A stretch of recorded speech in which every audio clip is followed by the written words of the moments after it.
president of COP28 is an oil executive, is the head of the Abu Dhabi Petroleum Company. It's like giving the arsonists the responsibility to put out the fire. That's exactly what that COP process has become. This is imperialism, and imperialism is death, is destruction. And clearly one bully, the US, just decides to ignore everybody else and does whatever it wants.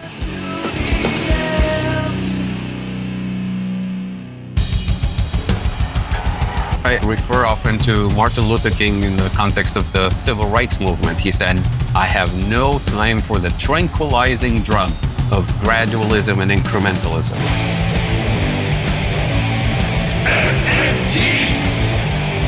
Taking money from our children and borrowing from China. People are dying. Is the program so critical it's worth borrowing money from China to pay for it? And if not, I'll get rid of it. Stop lying!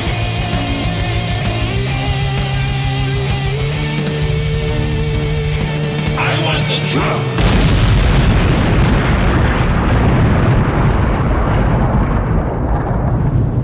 Now let's see if we can avoid the apocalypse altogether. Here's another episode of Macro and Cheese with your host, Steve Grumbine. All right, folks, this is Steve with Macro and Cheese. Real Progressives is holding an end-of-the-year fundraiser. If you want to help us out, this is the time to do so. It is because a generous donor is matching all contributions. We are a 501c3. Your donations are tax-deductible. In other words, until the end of December, any money you donate will be doubled. Your donations allow us to continue producing important content like this podcast or like RP Live, our webinar series, even book clubs. Speaking of RP Live, this week's podcast is the recording of our most recent webinar. The guest speaker was Hamza Hamouchene, talking about his book, Dismantling Green Colonialism, Energy and Climate Justice in the Arab Region. We've done several episodes with Hamza about this subject.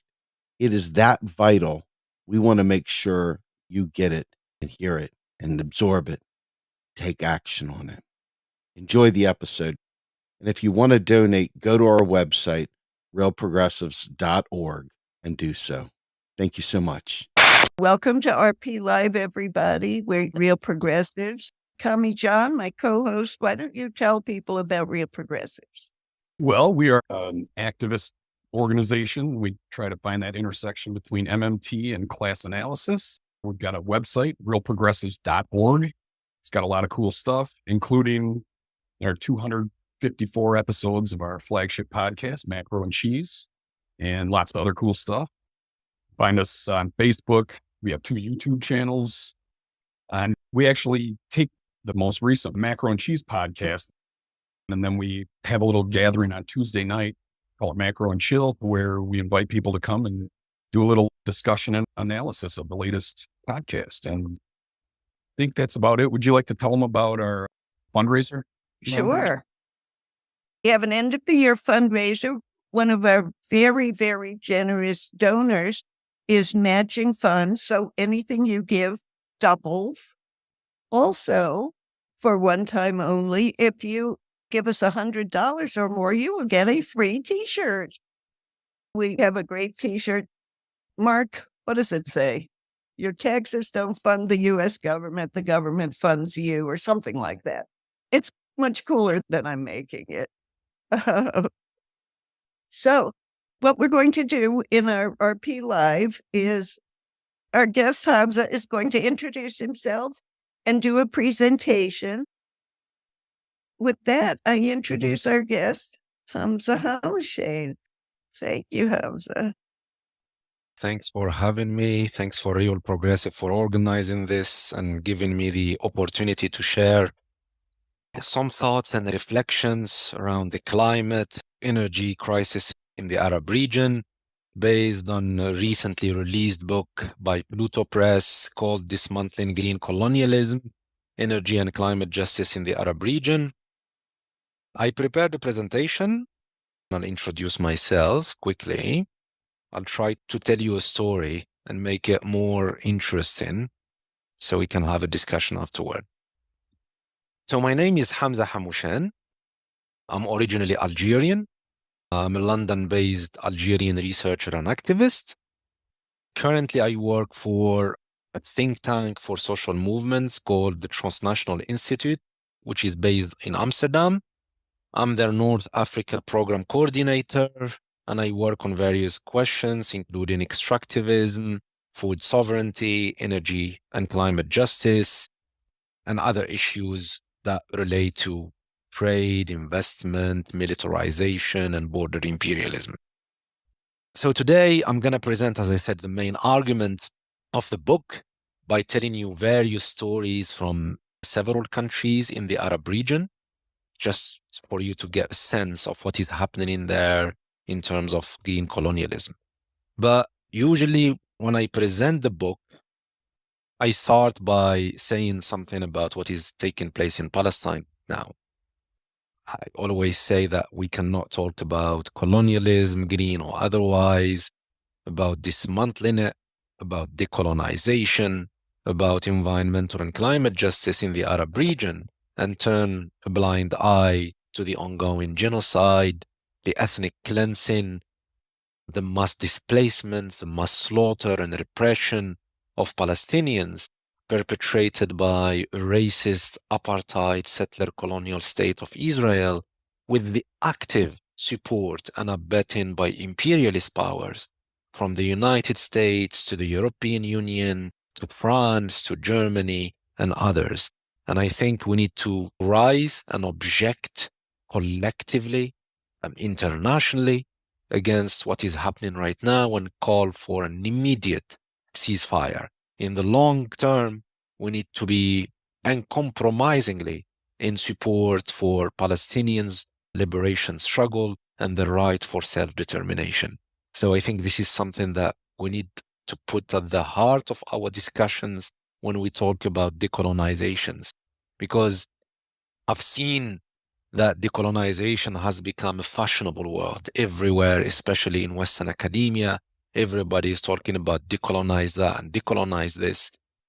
But then when it comes to true material decolonization, to true decolonization struggles like the Palestinian ones, we see complicity, we see silence, which is shameful. So let's go into the arguments of the book. Why do we talk about the energy transition? Why do we talk about the transition towards renewable energy? There is a lot of hype and talk all over the world, from mainstream media to politicians, even to companies, talking about that needed transition. We talk about it because simply there is an escalating ecological crisis and an intensifying climate breakdown. And the manifestation of that ecological and climate crisis are clear all over the world, but also clear in the Arab region as well.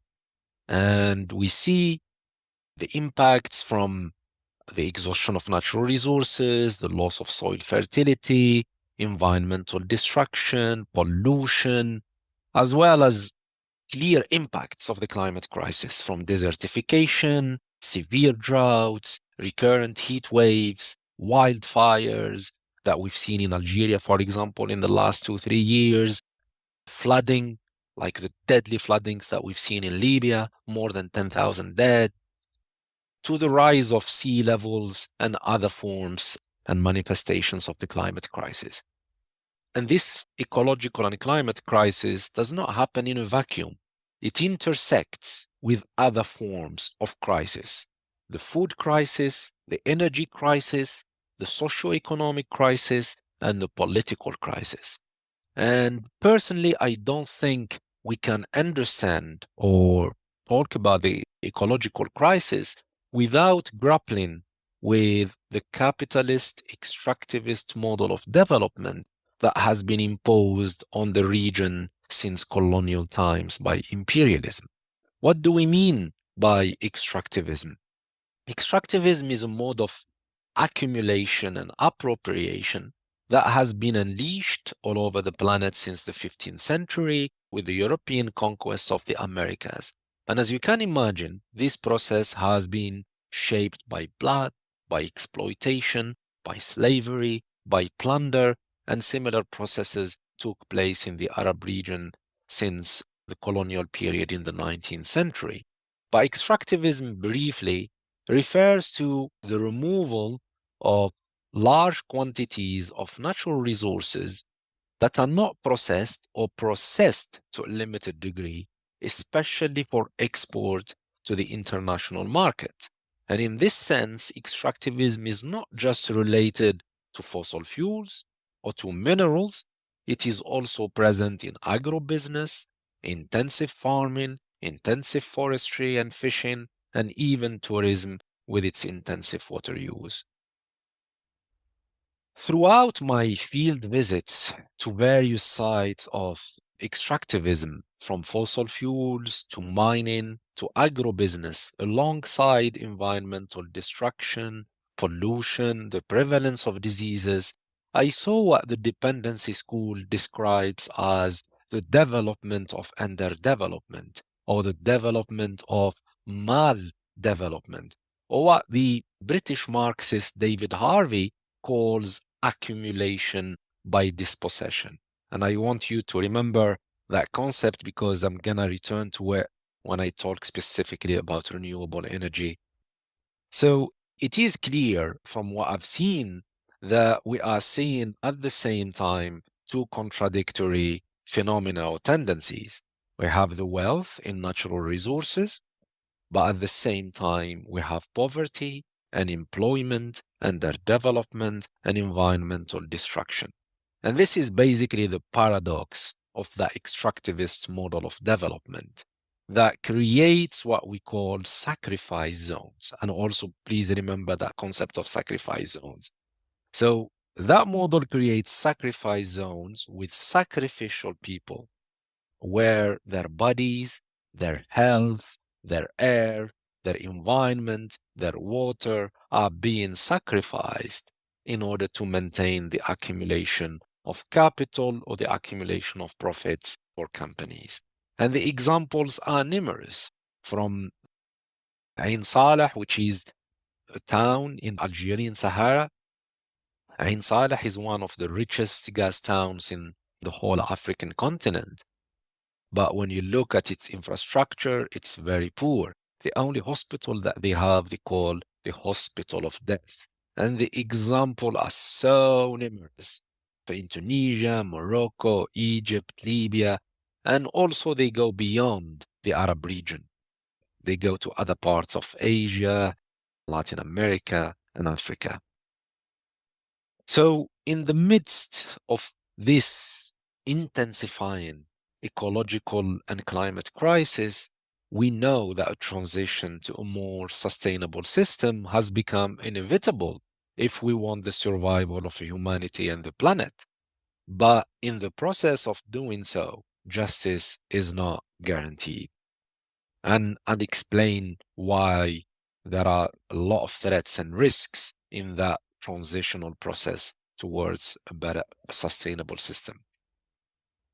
So every year, actually currently, the COP28, the climate talks, the international climate talks, are being held in the Emirates, in the Arab region. They started actually on the 30th of November and end on the 12th of December. But these climate talks are happening every year, and they've been happening for almost 3 decades now. Political leaders, their advisors, the media representatives, corporate lobbyists, including lobbyists from the fossil fuel industry, attend those climate talks. But despite the threat that is right now escalating against our planet, these decision makers maintain the increase in CO2 emissions. The CO2 emissions keep rising year after year, and we haven't seen them going down except for 1 year, which is the first year of the pandemic. And the Swedish activist Greta Thunberg is right when she described them as blah, blah, blah, blah, because that process has simply failed and is bankrupt. And in the Arab region hosted 5 climate talks since their inceptions in 1995. The most recent one are the COP22 in Marrakesh in 2016, COP27 in the beautiful democracy of Egypt, and right now in the Emirates. And something that I wanted to highlight here while the Emirates or the COP28 is ongoing is that the president of COP28 is an oil executive, is the head of the Abu Dhabi Petroleum Company. Let's use this analogy. It's like giving the arsonists the responsibility to put out the fire. That's exactly what that COP process has become. It has been hijacked by corporate interests. We've seen the number of fossil fuel lobbyists increasing year after year. Like if we compare only from COP27 last year to COP28 this year, the number of fossil fuel lobbyists quadrupled. And there are documented research around this. So basically, it has been hijacked by the fossil fuel industry, but more so, but generally by the corporate sector that has been pushing for profit-making false solutions, what they call carbon trading, net zero, nature-based solutions, and so forth. And basically, these solutions are just manifestation of the same paradigm of capital accumulation, but just with a green face or with a green veil. And I think it is important to say this. So we don't just rely on the COP process. We need to build power from outside to force the decision makers to take action. So let's speak specifically now on the renewable energy sector and the green transition. There is this colonial orientalist environmental narrative actually that has been developed in my home country, Algeria, since colonial times under French colonialism, where the desert in the Arab region or the Saharas in the Arab region are being described as vast empty land, sparsely populated, and now representing an El Dorado of renewable energy, constituting a golden opportunity for Europe to get its cheap green energy while maintaining its energy-intensive production and consumerist lifestyles.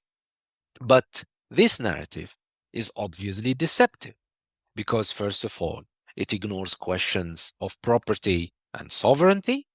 I mean, popular sovereignty and who owns those lands and those resources, but also masks ongoing neo-colonial relations and relations of dominations, hierarchies between North and South that allow for the plundering of resources, the grabbing of land, and the exclusion of local communities from decision-making related to such projects and related to transitions towards renewable energy. And now I'm going to give you, just in a minute or two, a few concrete examples of those dynamics, those neo-colonial dynamics, or those extractivist, green extractivist dynamics. But first of all, I'd like to define what I mean by green colonialism or green grabbing. So green colonialism for me is the extensions of the colonial relations of plunder, theft, exploitation, as well as the dehumanization of the other to the green era or to the period of renewable energy, with the accompanying externalization or the shifting of social and environmental costs from the cores of this system, mainly the global north, to the peripheries of the system, the poorer countries and the less advanced countries. So basically, we have the prioritization of the environmental and energy needs of one region over the world at the expense of another region. So this is basically what is green colonialism. But then when we talk about the global energy transition, or what they call energy transition, and I'll come back to that later because I don't believe that we are seeing really a global energy transition, but let's assume that there is a kind of a transition. First of all, it is happening unevenly, mainly in the global north and some pockets in the global south. I think we need to say this. But then this transition is predicated on the continuation of the extraction of basic metals and rare earth minerals, from copper to cobalt to lithium to nickel to graphites and other rare metals and minerals.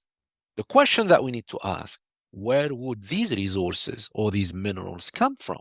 They would come from countries like the Democratic Republic of Congo, like Chile, Bolivia, Argentina, like Indonesia, where extractivist, predatory, and destructive extractivist practices would be intensified and where exploitations of the local disciplined workers would continue and even be entrenched.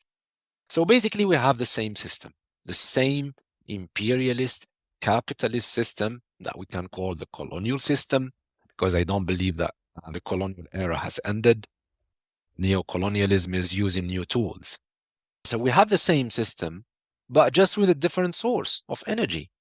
So they would like us to move from fossil fuels, even that there is a huge resistance to that, towards green energy while maintaining the same patterns of domination, the same patterns of exploitation, and the same patterns of exclusion and plunder. This is basically green colonialism.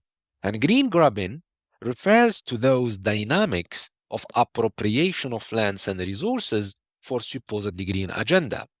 And in here, we have those conservation projects that displace indigenous communities from their land, or those projects where communal land is confiscated in order to produce agrofuels instead of producing food, and other projects where land is taken from agropastoralist communities without their consent and approval to build mega solar or wind projects.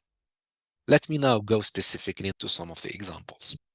So, carbon trading or carbon markets have been hailed as the solution to the climate crisis. And we've seen them in the last 2 decades surfacing in the COPs, in the climate talks. And actually this year as well, they're going to be big. Because the capitalists of this world and the decision makers of this world, they do not want to take radical solutions or go to the root causes of the problem and stop any new projects of fossil fuels. They want to do it in a different way through these carbon markets and carbon trading, or what they call carbon credits. Basically, carbon credits or carbon trading on all of this is just a euphemism for pollution permits. Basically, I think the simple idea behind them, and we can talk about it maybe in the discussion later, is if BP and Shell or ExxonMobil and Chevron would like to continue extracting oil and gas, in order for them to reach their net zero in 2 decades or something, what they would do, they would continue exploring, exploiting, but pay a company or somebody else in other parts of the world to plant a tree or conserve a forest. And then they equate these two phenomena together and they tell you, I'm doing my bit. But in reality, the CO2 emissions are not being cut. They just continue going up. And there are a lot of investigations and scientific studies and journalistic articles and analysis showing that all these carbon credits, most of them are just bogus. These companies try to make money out of the crisis. And one of them is this Emirati company, Blue Carbon, that is acquiring vast surfaces of land in Africa, millions of hectares. Now, I've been following this company in the last year, and I've seen that it has acquired land in 5 African countries: Tanzania, Liberia, Zimbabwe, Zambia, and Kenya. And then when you look at the surfaces, you will be shocked. We are acquiring land, 10% of the area of Liberia, 20% of the area of Zimbabwe, and similar numbers in other countries to sell carbon credits, or more accurately, pollution permits. And then they're going to use the same narrative that I described later. Those lands are empty, those forests are empty, there is nobody. But in reality, those forests and those lands are being used by indigenous communities, by local communities, but those will be displaced. These will be out of the equations entirely. And the other argument around this is that Africa's share of global CO2 emissions is just 4%. So Africa's responsibility in causing the climate crisis or in pollution is very minimal. But what we are seeing right now is the shift of the responsibility from the richest countries, the North, and then the Gulf, the most polluting countries, they produce a lot of oil and gas, towards other poorer African countries. So if this is not colonialism, I don't know what it is. Let's go to Morocco. Morocco in 2016, at the time of the climate talks, the COP22, that were held in Marrakesh, in the country that year, they launched this big project called the Ouarzazate. At the time, it was described as the biggest solar plant in the world. And I think it remains one of the biggest solar plants in the world, using a technology called CSP, concentrated solar power. But then underneath that language, or beyond that language of sustainability and green transition, you scratch a little bit below the surface and you see a bleak picture. First of all, it is a green grab.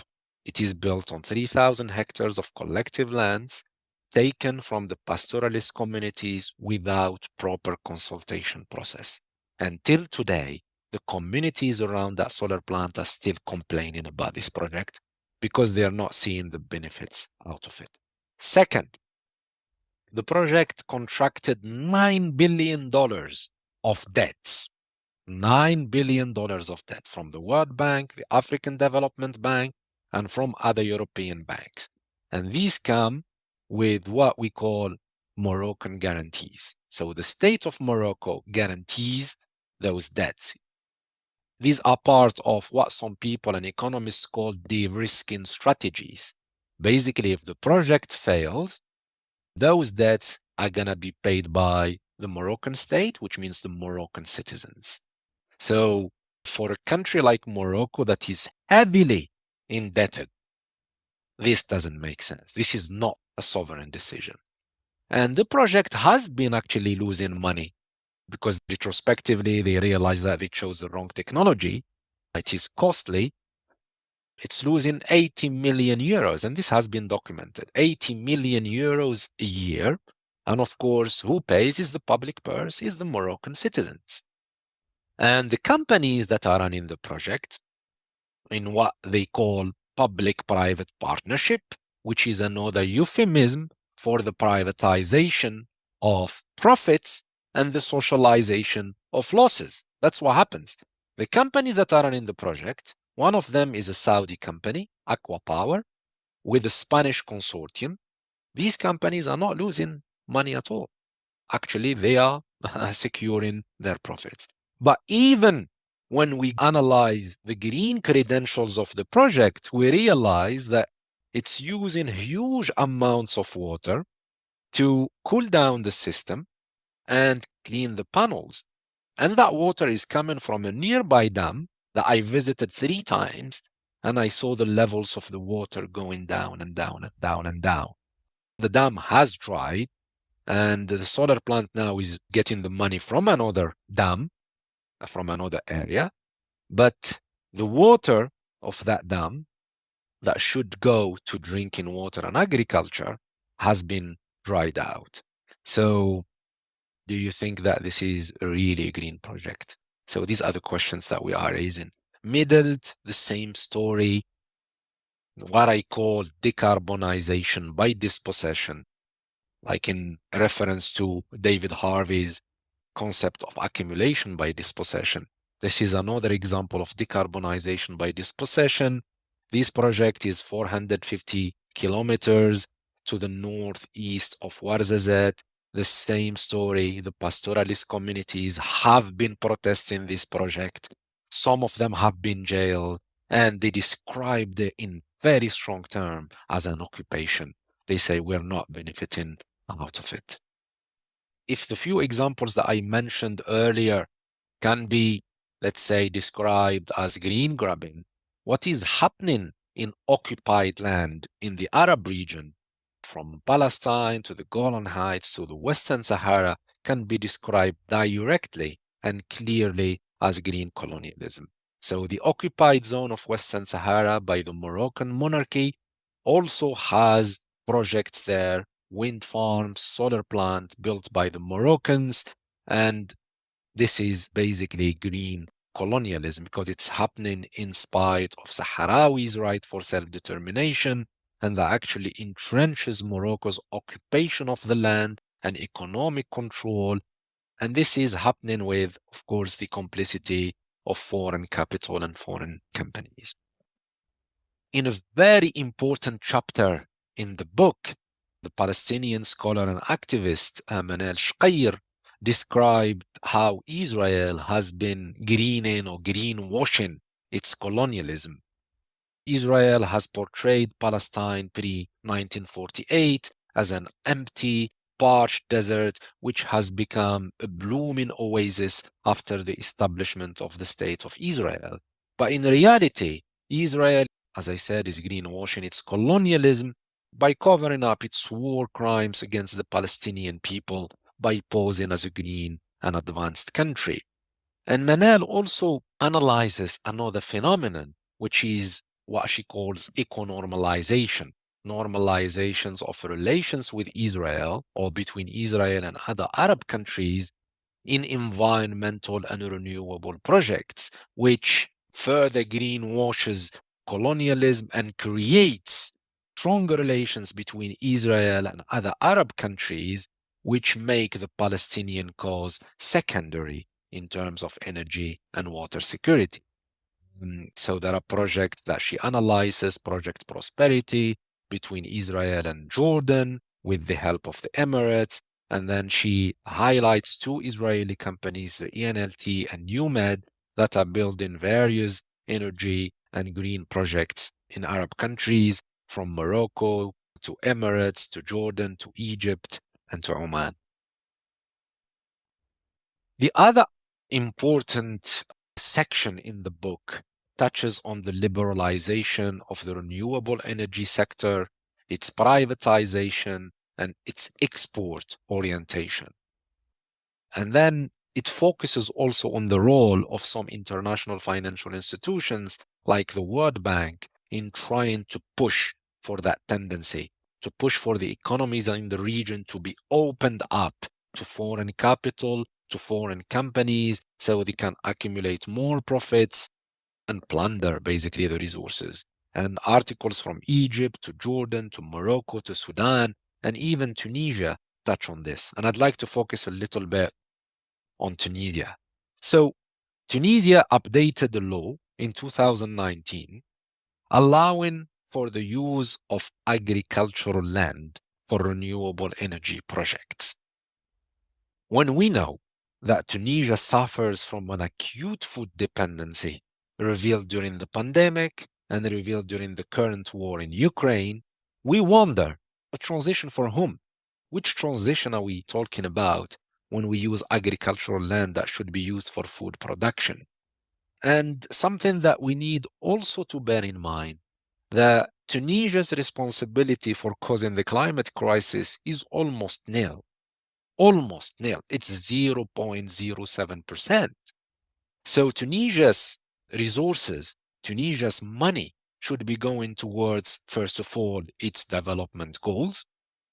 Countries in the global south have the right to develop and also ensure access to energy, but at the same time tackle the impacts of the climate crisis, as Tunisia has been facing a drought for 4 years and suffers from a big water poverty.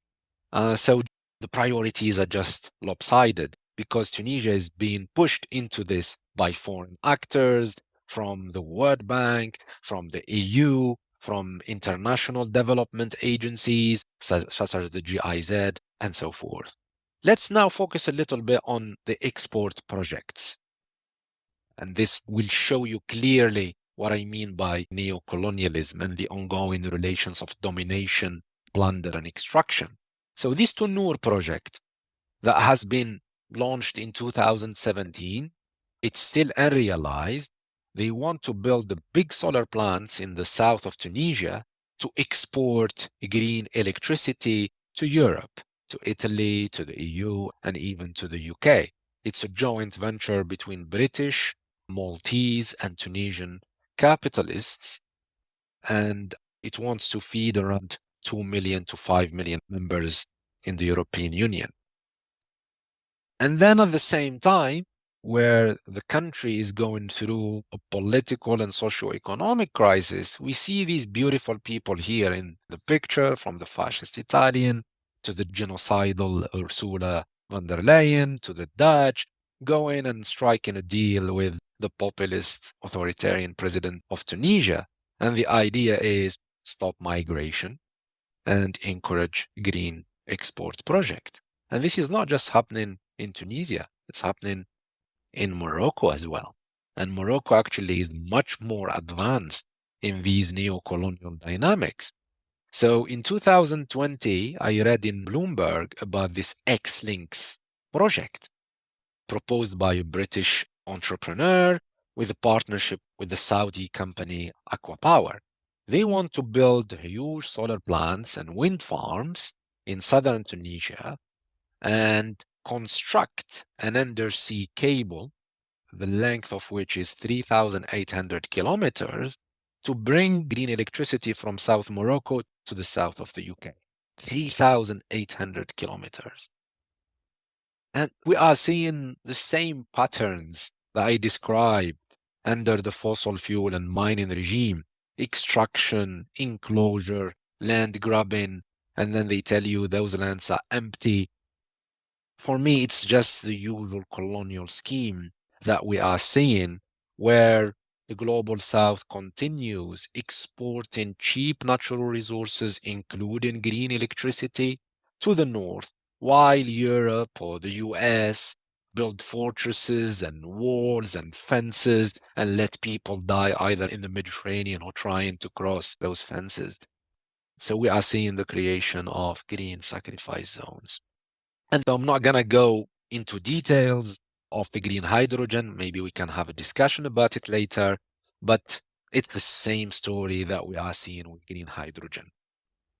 The EU wants other countries to shoulder the burden of its energy transition. So it goes to North African countries like Morocco, Egypt, Tunisia, and other African countries, Namibia, South Africa, and then other countries in Latin America as well. We've seen in Chile and Argentina, especially Germany in this case, pushing for these countries to jump on the green hydrogen bandwagon, produce green hydrogen for export. Just always for export. We don't even think about the local priorities. We don't even ask the questions, is green hydrogen the priority for those countries? Or maybe it's green electricity, and that's what I believe. Because green hydrogen, to produce it, for those who don't know, you need to produce green electricity first. And then you use green electricity to break down the water molecule, H2O, into hydrogen and oxygen.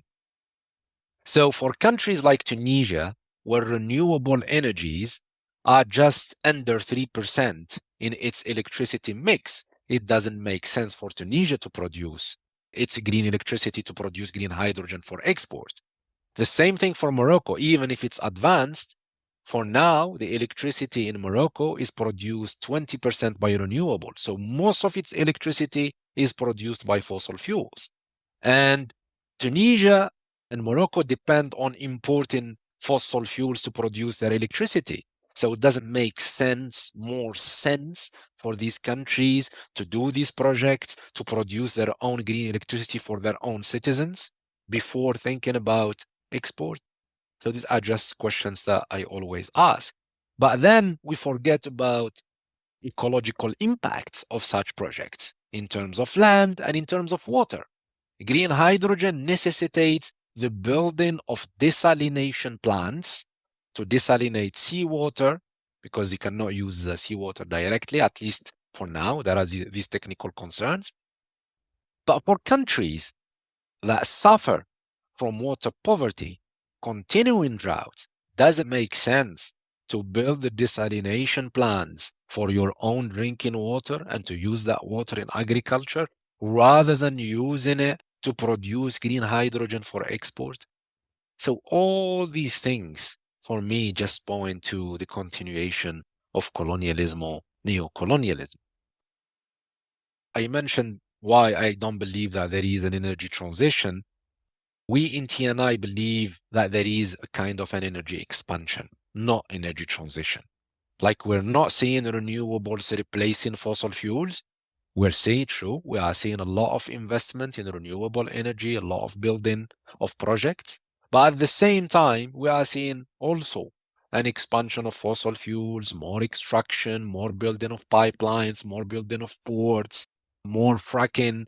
And the numbers confirm this. When we look at how much the global fossil fuel subsidies are in 2022, $7 trillion, up from $5 trillion in 2020. So I think this says it all. And that's exactly what we've seen in the context of the war in Ukraine. So the EU wants to wean its dependence from Russian gas. So then we saw a dash and scramble for gas from various parts of the world. They told us that they don't want to get that gas from the dictator and authoritarian and imperialist Putin. But then they go to the military dictatorship in Algeria, the military dictatorship in Egypt, the authoritarian regime of Qatar, and the genocidal settler colonial state of Israel. It's just the argument doesn't stand. But whatever we think about that, I think what we are seeing is just more gas lock-in, more extractivism, and more path dependency. There are two chapters on the Gulf, and the book tries to paint a picture that the Gulf countries, or let's say the Middle East in general, with Iraq and Algeria and Libya, play a nodal role in contemporary fossil capitalism. When we see the share of global oil production standing at 35 to 36% in 2021 and 2022, and when we see countries like Saudi Arabia, where the energy minister declared in 2021, we are still going to be the last man standing, and every molecule of hydrocarbon will come out. And Adam Haniya, in his brilliant chapter, he is also documenting another challenge to the global climate justice movement by describing the East-East hydrocarbon axis, which has developed in the last 2 decades with more ties and more strengthening of the relationships between the Gulf countries, especially Saudi Arabia, and East Asia, especially China. So he's sending a warning to the global climate justice movement saying that, yes, we need to target Western and Northern companies, fossil fuel companies, but we shouldn't be forgetting about Gulf companies like Saudi Aramco and other companies in the Gulf. So I'll just spend another 5 minutes and then I'll stop. So I'm going to tell you why this book, why now? Because we noticed that most of the writing and the analysis produced out there around the climate crisis or around the ecological crisis and the energy transition in the Arab region is dominated by international neoliberal institutions like the World Bank, EU agencies, German cooperation, GIZ, and other international development agencies like USAID, the French cooperation, the Italians, and so forth.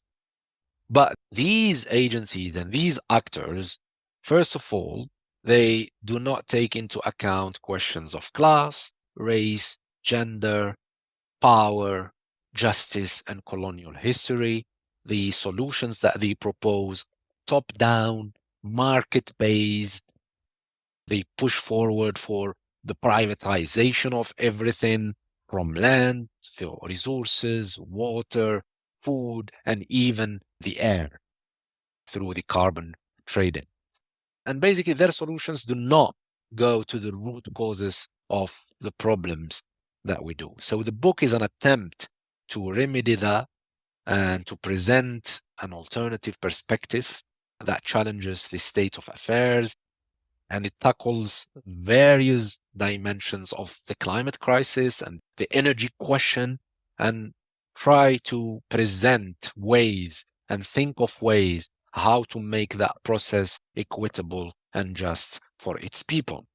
We have chapters from Western Sahara, Morocco, Algeria, Tunisia, Egypt, Sudan, Jordan, Palestine, Saudi Arabia, Emirates, Qatar. And then there are also regional articles that tackle various things. And the book adopts clearly a justice lens and a just transition framework.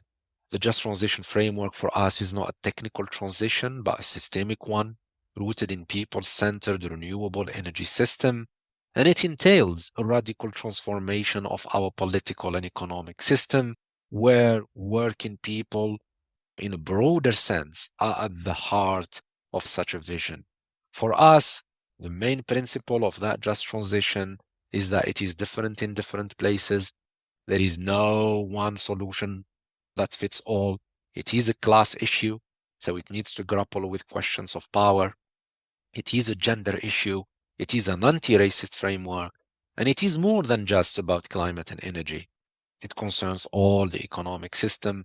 It is about democratization, not just in the Arab region, but all over the world, including in the West. And it is a sovereign project and entails decolonization and anti-imperialism. I'll finish just with this that I think is very important. I think in any project that we think about, that we analyze, that we try to understand, I try to use political economy in the service of justice and decolonizations. And there are some key political economic questions that we need to ask. Who owns what? Who does what? Who gets what? Who wins and who loses? And whose interests are being served? The point is not just to ask those questions or to answer them for curiosity's sake or to write papers and books, but to analyze how capitalist and imperialist dynamics work in order to change the world for the best. Second, identify strategic targets and key nodal points for resisting, challenging, and intervening against capital. Third, uncovering the deceptions of capital trying to reproduce itself under the guise of the green economy while perpetuating the same patterns of plunder and dispossession. And fourth, and I think this is very important, build the needed and necessary alliances of working people to bring about transformational change and hopefully one day the end of the capitalist and imperialist system. So this book is intended as a tool for activists, both in the Arab region and around the world, to help them continue to pose critical questions and to build coalitions, alliances, and popular power in support of their own solutions for a just transition. And the book is right now as 50% discount, part of Pluto's Liberation Reads for Palestine, but the book is also open access. So there is a link in that page where you can just open access. Thanks for listening to me. I hope I haven't bored you too much.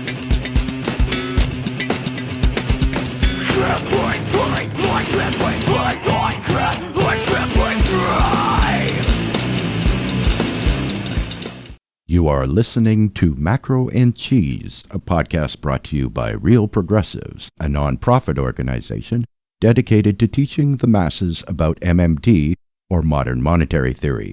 Please help our efforts and become a monthly donor at PayPal or Patreon. Like and follow our pages on Facebook and YouTube, and follow us on TikTok, Twitter, Twitch, Rockfin, and Instagram.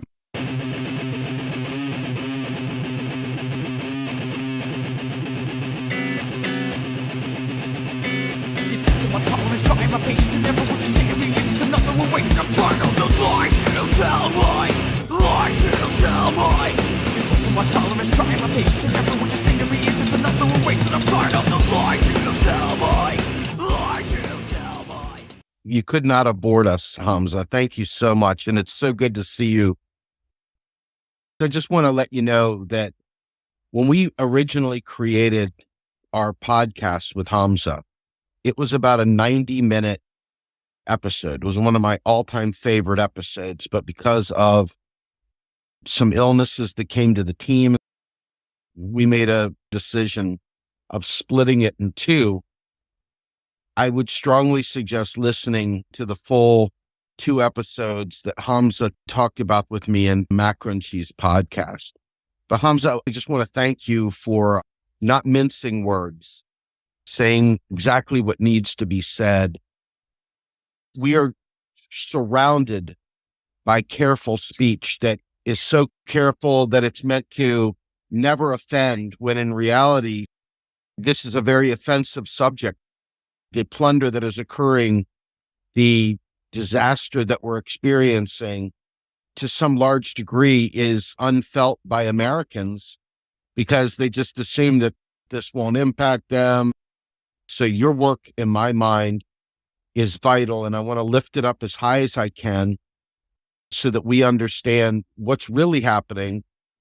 You can almost say the high cost of low prices. We had inflation, and it's still low compared to what it would be.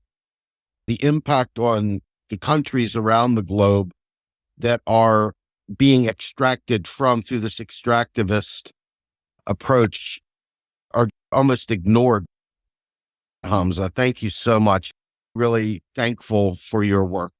I want to thank the team for putting this webinar on. All right, looks like we got Mark Fabian with a question. Friend of the show. Go ahead, Mark. Hamza, welcome and thank you for being here. We all appreciate it. That was a great presentation, and it gives everybody who hasn't had the opportunity to get the book yet a taste of what the book is all about. And I really appreciated when I opened up the table of contents that it looks more like a teacher's lesson plan, the way that the book is divided up, and I appreciate that.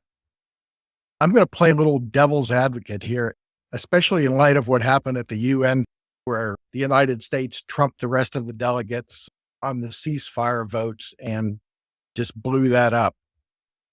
How do you see global cooperation beginning to meet the challenges that we're facing right now, economically and environmentally?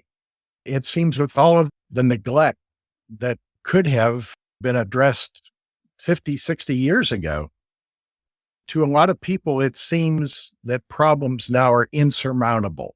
How do we overcome that? I think I get asked these questions each time, and I think this is the dilemma that we have as progressive movement, progressive scholars and activists trying to change the world for the best.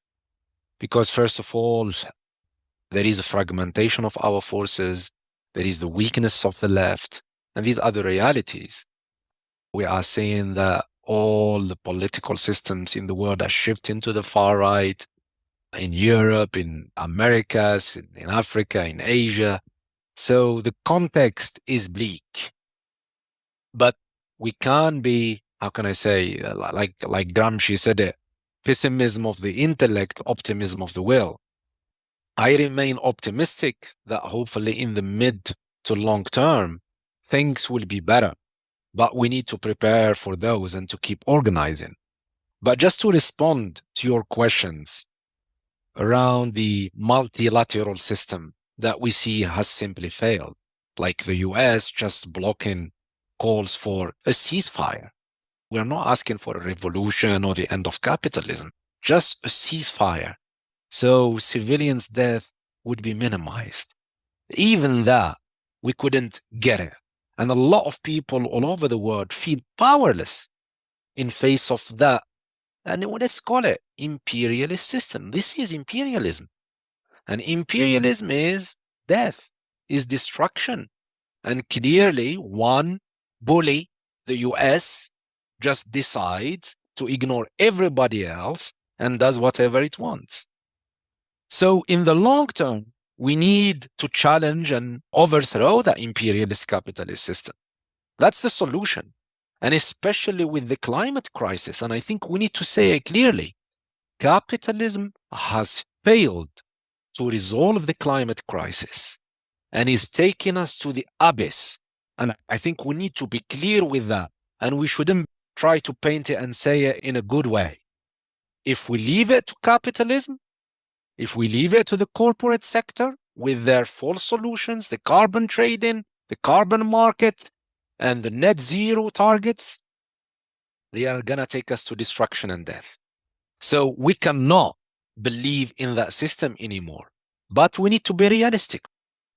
Can we really do something else? Can we overthrow the system right now? We can't. So this is the reality. But there are things that can be done in the short term. First of all, the survival of our ideas and our movements. We need to keep pushing. We need to keep educating new cadres, new students. We need to raise awareness about those issues. And I believe that we need to continue doing that every day and every hour of the day, because people are brainwashed. Even in universities, they are brainwashed. That's one thing. The second thing is limit the damage.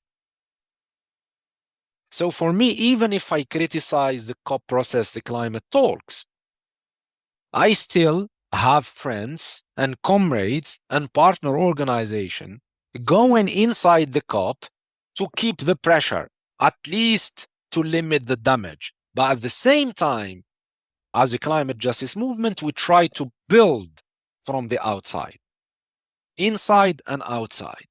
But in the UN process and the UN Security Council, clearly that needs to be reformed. Clearly it's not democratic. One vetoes and that's it, so nothing passes. That system, we need to challenge it. And how do we challenge it?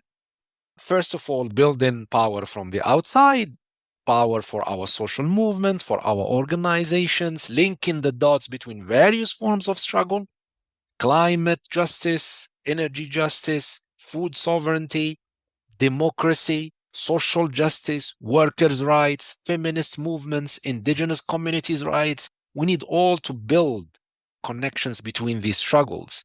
But at the same time, we are seeing that the world is shifting to a multipolar world. And the US is scared. And that's why it's reacting in this bad way.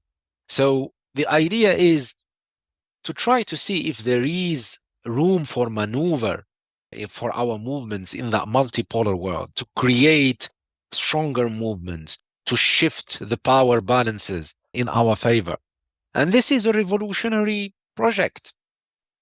It needs to have strategy, some tactics, short and medium and long-term goals. And it needs to be internationalist. We cannot just separate what happens in the US with what's happening in the Arab region. What's happening in the Arab region separate from the African or the European contexts. We need to have the internationalist perspectives that connects the dots. And you mentioned like the ceasefire. So in the case of Palestine, transnational solidarity comes through also worker struggles to block factories that deliver weapons and surveillance and all weapons to the genocidal Israeli colonialism. These are just a few thoughts. And to be honest, this needs to be reflected and concretized by movements and political parties and organizations. It's not just one individual who have a blueprint. Thank you, Hamza. I keep thinking about that Frantz Fanon comment that colonialism is violence in its natural state. It's really something we can't forget, even though it's banking and money and so remote from day-to-day lives. It's the level of violence. I so appreciate what Steve said, because that's exactly what we're facing, is people who are in denial about the level of violence that even the financial pages of the Wall Street Journal are talking about. I loved what you said, and I think we all need to remember it. And I'm going to turn it over to Kami John to read Flo's question, please. Flo asks, financial imperialism appears to inform how These huge green projects are structured as predatory debt traps that result in increased privatization of the global South economies for the benefit of the imperial core. What would a fair and more just financial dynamic look like to implement a real green transition across the globe? What would be required to get there? What is preventing it currently? Very good question. I think whenever we do the diagnosis of the problem, always people ask, what is the alternative? And it's not as if there is a lack or absence of people or movements thinking or proposing alternatives. People are doing it. I'm just going to put a few ideas that will maybe sketch the contours of such a just energy transition or just green energy transition that would challenge imperialism. First of all, this is a program that cannot be installed overnight. Second, we cannot separate the energy or the climate question from the broader economic question. So the energy transition, if we want to be just, first of all, we need to democratize and decolonize the economic system, especially for countries in the global South. Energy question needs to be put in a vision towards decolonization, towards democratization, and towards sovereignty, which entails an anti-imperialist and an anti-colonial mentality and practices. Third of all, what we are seeing in the Arab region and in other countries in the global South, because it's not just in the Arab region. The Arab region, maybe there are many examples, but it's also happening in other African countries, in Latin America. And I can give you examples later on about Namibia, what I'm seeing in terms of green hydrogen there, which is green hydrogen colonialism. We are seeing, as you say, the externalization of costs and the shift of the responsibility for the energy transition towards countries that have not been historically responsible for causing the climate crisis. And this is happening through blackmail, either through the question of debt. So if you need money, we need you to do something. It comes always with conditions. So they pressure you to do certain stuff. And also trade agreements. The global trade architecture enforces a certain way of doing things, enforces what people call an equal economic and ecological exchange. So we are still seeing those core periphery-like relationships being maintained through trade agreements, and this is a way to shifting or siphoning off the surplus value at the global level. So still the global north, and in here the Europe and the US, taking the wealth, sucking the wealth from other countries. And this happens through trade, happens through debt, happens through the primacy of the dollar and the control of the exchange rates, and also happens through other mechanisms such as allowing for the illicit capital flows, the tax havens that we are seeing in various parts of the global north, where our military dictators and authoritarian regimes and corrupt leaders in the global south are allowed to send more capital to the north. So we are still seeing a bleeding and a drain, a wealth drain. This needs to be challenged. In concrete examples around the energy transition. So first of all, one thing that we need to talk about, and the climate justice movement has been pushing for it, is what we call the question of climate finance. And for me, I call it climate reparation and climate debt. Who is responsible for causing the climate crisis? Is the industrialized West. And there is no doubt about it. It's documented. And even the UN process recognizes this by saying that the responsibility for climate crisis is common, collective, but differentiated. So there are various levels of responsibilities. Those climate finance, we haven't seen it materialized. And for me, it shouldn't be in the form of loans and additional debts on global South countries. It should be transfer of wealth and technology. We are seeing an escalating climate crisis. We need to move fast towards renewable energy. Some countries need to tackle the impacts of climate crisis. There is no other way. there needs to be a shift of wealth and technology from north to south. And the climate justice movement is pushing for this through, let's say, imperfect and contradictory mechanisms like the loss and damage fund that has been announced last year in the COP27. And this year there are promises, but still they are not legally binding. So the movement needs to push to make these promises legally binding, and the money needs to flow to north and south. So this is one thing that we could push for. The second thing is countries in the global south do not have to prioritize the energy transition. Of course, they have a responsibility to move, and when they have the resources to do so, why not? But the priority should be their development agenda. They have the right to develop, and they should continue to develop. And in cases that they need to use their own resources, they have the right to use their own resources. And as I said, the priority is also to tackle the impacts of climate crisis that are creating huge economic and environmental challenges.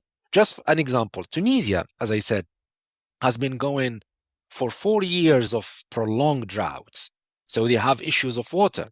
Rather than putting its money for the energy transition, it should put it, or at least the money that hopefully it will get from the north, it should put it to find other sources of water, like build desalination plants, and also maybe transform its own agricultural model, which is extractivist and predatory, because it is lopsided. Tunisia sends water-intensive products to Europe, like tomatoes, oranges, lemons, mandarins, strawberries, olives. So all of this is water and land intensive, while it imports its grains. And this has been shaped by colonialism and neocolonialism. Why? So we need to transform that system. The other element that I think points to positive trend that I'm seeing, that's why I was talking about the multipolar world, because there is contestation of the global north coming from the BRICS, for example. They are, of course, they are imperfect. I don't see them as the solution, but at least they are creating some rooms to maneuver. Like there are countries who have a lot of critical raw material that are needed for the energy transition. Indonesia is one of them. They have nickel that can be used in electrical car batteries. And Indonesia said, I'm not going to send this nickel as raw material. I'm going to process it inside Indonesia, create more value added, create more jobs, industrializing in the process, move up the value chain, and challenge the dependency that I've been inserted into, or the dependent role that I've been inserted into the global capitalist economy. But then this is not an easy process. You need the willingness of the political rule and economic ruling classes. And this is not present everywhere because a lot of the ruling classes in the global south are comprador and dependent, and they just follow the dictates of foreign capital. But also they benefit from what Fanon said, the organized robbery of their nation's wealth. But then when Indonesia decided to do this, guess what happened? The EU took them into court inside the WTO, the World Trade Organization, using that there is free trade agreement between Indonesia and the EU, not allowing Indonesia to industrialize. Basically, the EU is saying, how dare you industrialize? How dare you process your resources in your own country? So there are constraints that need to be challenged. That's why I'm saying it's not an easy process. We need to think all about those issues. Climate reparations, we need to push for it. We need to push for the cancellation of debts, because debts and the interests that a lot of countries in the global south are still paying limit the space or the policy space or the maneuver for those countries to tackle the climate crisis, to develop, and also to move towards renewable energy. So there are all these elements that I think could provide a certain way how to move there.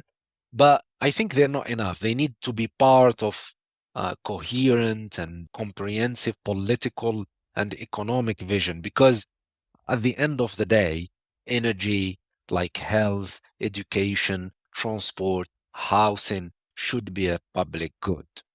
It shouldn't be a commodity. It shouldn't be allowed to be controlled by the private sector or the corporate sector that are only interested in making profits. These need to be decommodified, deprivatized. And there are a lot of experiences in the world that are doing this.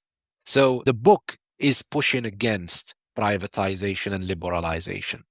And it's not just focusing on the state as such. The state needs to play a role, but we need to empower communities. We need to empower workers to embrace that energy transition. Because for a country like Algeria or Libya, who employ a lot of people in the oil and fossil fuel industry, workers need to be part of that energy transition. They need to be retrained. They need to be playing a role in that green transition. But that is a process that needs to be thought alongside other issues of decolonization.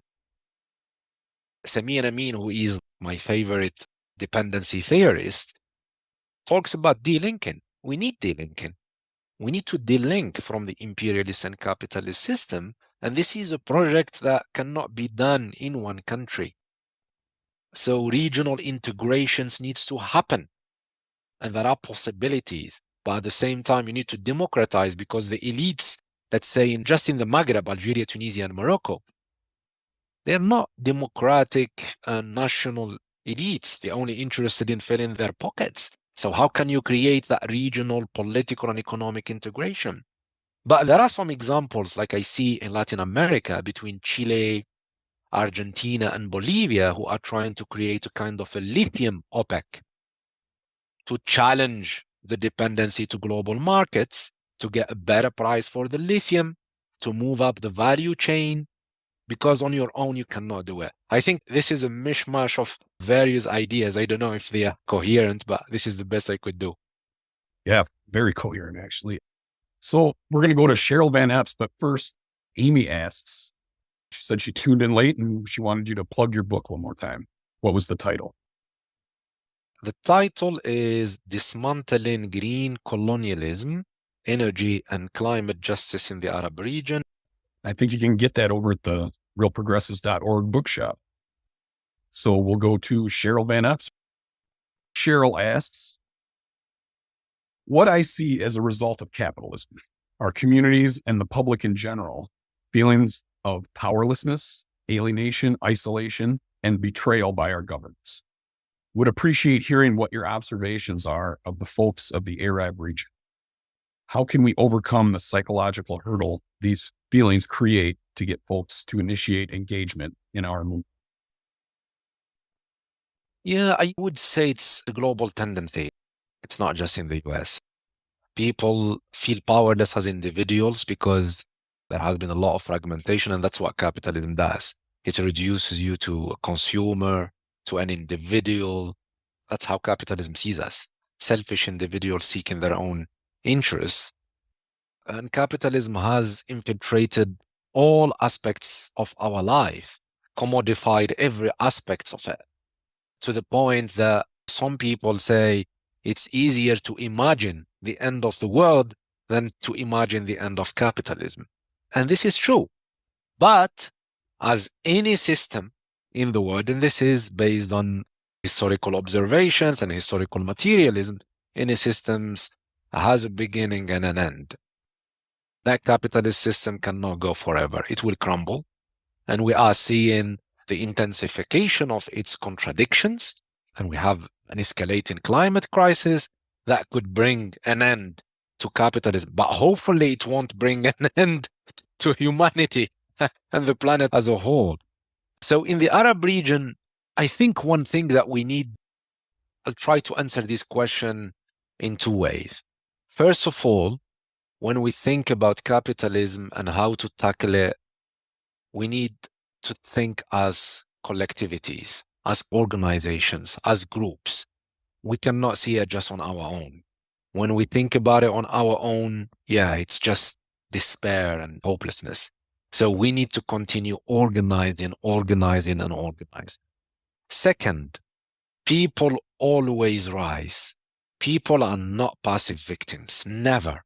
And we've seen in the last decade 2 waves of uprisings. The first one started in 2010, 2011 with Tunisia, Egypt, and it spread to around 12 countries. At the time, people were proud to walk like an Egyptian. What we've seen in Tahrir Square, it was so inspiring. Nobody believed that people could rise and overthrow Mubarak at the time. Of course, that has been defeated. This is reality. Most of the revolutions, actually, uprisings in history have been defeated. The French Revolution took more than a century to transform the monarchy into a republic. And we still celebrate the French Revolution. It takes time, and people learn from those experiences and those mistakes. And we've seen a second, even though that first wave has been defeated, we've seen another second wave. Started in Sudan, and then went to my home country, Algeria, and then Iraq and Lebanon. That wave has been defeated too, and we should say it. But people learn that those regimes are not invincible. Those elites can be overthrown. But they learn also to connect the dots, that it's not just about political rights. It's not just about elections or overthrowing one person. It's about overthrowing the whole system and connecting the questions to economic and social sovereignty. And Tunisian people have realized this. But counter-revolutionary forces, not just in Tunisia, but at the regional and international level, came down on them. So that's why people need to be aware and to continue organizing, not just as individuals, but as groups, as organizations, as social movements, building power till you shift the balance. But I'll be honest with you, for change to happen in the region, at least in the Arab region, towards the best, there has to be some change in the US and Europe. Your systems needs to be democratized, shifted more towards progressive and lefty forces to give much more space to other movements in the global south to move and construct. Because as long as we have the same systems in the US and the EU, the pressure and even the support to military dictatorship, to authoritarian figures would continue, and wars. And what we're seeing with Palestine is just emblematic of that. If there was a better or more progressive regime in the US and EU, I'm not saying that it's going to resolve all the issues, but at least it will give some space to move and do stuff. So it's the conjunction of those things happening at the same time, more organizing in certain parts of the world and more organizing in other parts, in an internationalist vision, in transnational solidarity that would create, hopefully, that better dream that we aspire to. Thank you. I recently watched the Battle of Algiers again for the first time in 50 years. When I was coming up, and there are a few of us in this audience, it was right in the middle of the anti-colonial struggles, the National Liberation Fronts, Vietnam, which in my country we called the Vietnam War, but it was a national liberation struggle. And when I saw Battle of Algiers again, I was thinking about the fact that colonialism has become so much more sophisticated and complicated, and because so much of it is economic. And as we were reminded in Gaza, the same old shit is still going on. The military version of it, the more simple version, I guess I would call it. But the fact that it has become so much more sophisticated and complicated puts so much more weight on us. Our solutions have to be just as sophisticated and complex. And one thing you said a little while ago is that capitalism can't survive. As we've seen throughout history, economic systems become bloated and put too much pressure on the working people. But the problem is there's no guarantee we will move to the next system. civilizations have disappeared. And the fact that we can now destroy the planet, either quickly or slowly, depending on whether it's climate change or thermonuclear war, puts the pressure on us. This is life or death. We are under emergency conditions. And certainly in the US, when we look around at the left, it doesn't feel like people are aware it's an emergency. Who else has a question, Tommy John? Cole put a question in there, and we had actually chatted about this right after the podcast. He asks, are these properties, and I believe he's referring to the land that's sectioned off or not able to be used, it's privatized or whatever, are these properties used for development, or is it vacant to be used as carbon absorption? You've mentioned they sectioned off some land. Is it the Blue Carbon Company? Yeah. It is the one. So what they're doing, this Blue Carbon Company, and it's not just Blue Carbon, the Emirati company, there are other companies as well, from the West to Asian companies, trying to acquire lands in other parts of the world to sell this, what they call carbon offsets or carbon credits, which are, as I said, pollution permits. Mainly the land is forests. They say we're going to conserve those forests, so people won't cut the trees, and basically the forest will suck the CO2, commodifying nature. That's what they are doing exactly, commodifying nature and commodifying the air, and sell to those companies that would continue polluting and emitting CO2. But in many parts of the continent, at least regarding that Blue Carbon Company that I mentioned, a lot of people are raising the alarm that those lands are used by indigenous communities and by local communities. So they're not really empty, and they are not really a pristine nature. So it's going to impact the local communities. But my argument does not just stop there.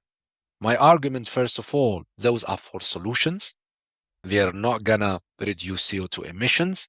That's what capital does. It puts deceptions out there, and it tries to benefit from the crisis. And that's what Naomi Klein calls disaster capitalism.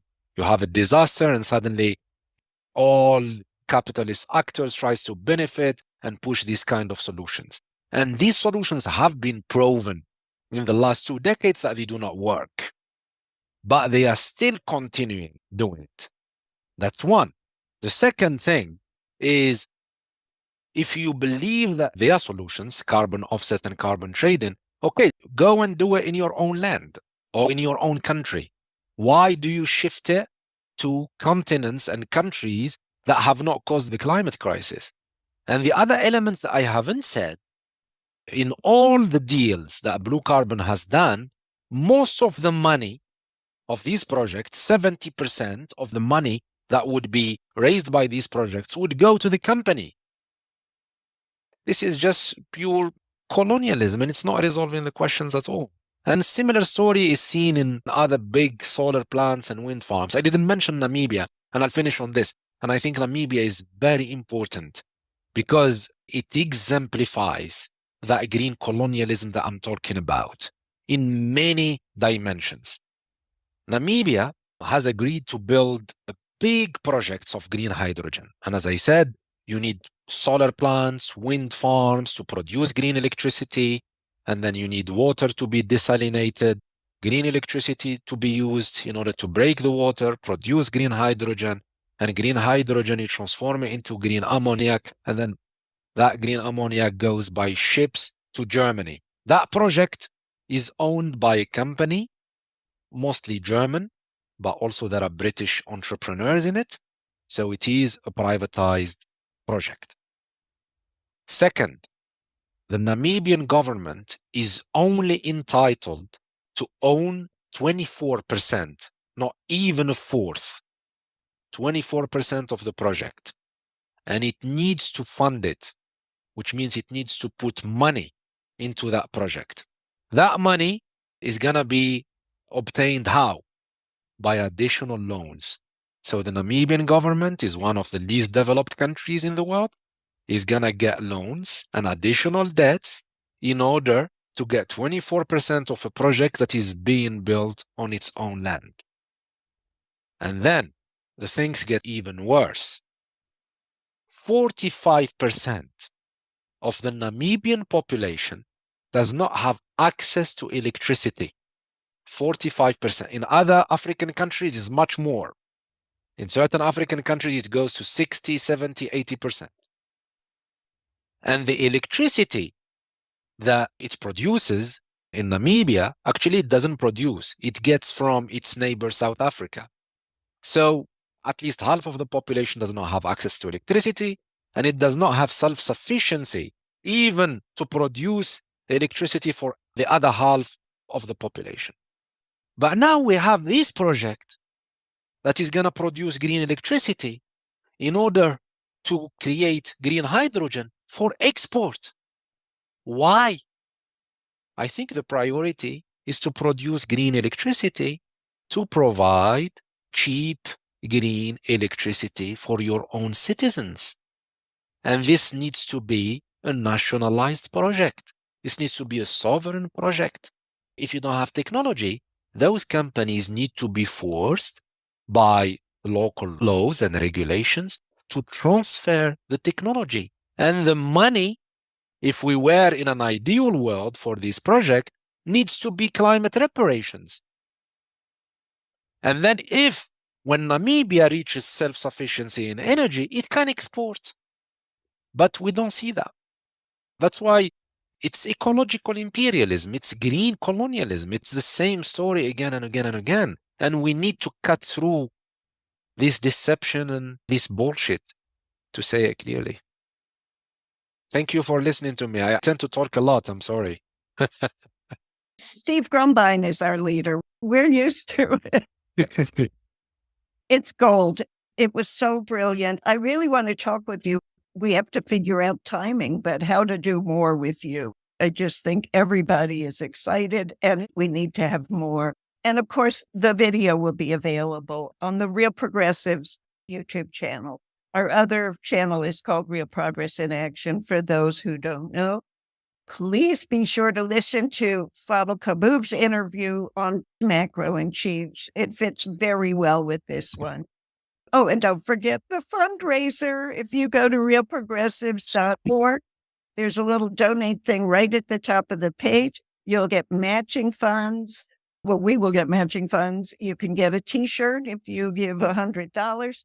And these things are expensive. We pay a lot just for this damn Zoom platform, for our virtual office space, for our editing equipment or programs, all of the things we use to bring great content to everyone. Go ahead, Tommy John. We're going to be getting together on Tuesday to do our regular macro and chill, and we'll be discussing it and doing a little deep dive. So we hope you can join us. We take the podcast and we throw in some graphics and some captions, and we'll play 15-minute chunks of it, and then we'll stop and have a group discussion. And it's a real good time, and get to ask some questions. And if you've listened to the podcast, maybe you had something you wanted to ask or point out, that's the perfect place to do it. We usually have about 20, 30, 40 people, and it's just a real nice little community of smarty pants people. We have good discussions. It's great. We'll put the link out, and we'd love you to join us. Great. Thank you. Hamza, thank you again for being so generous with your time and information.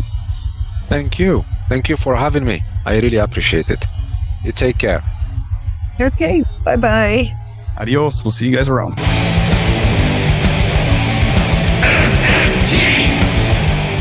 Macro and Cheese is produced by Andy Kennedy.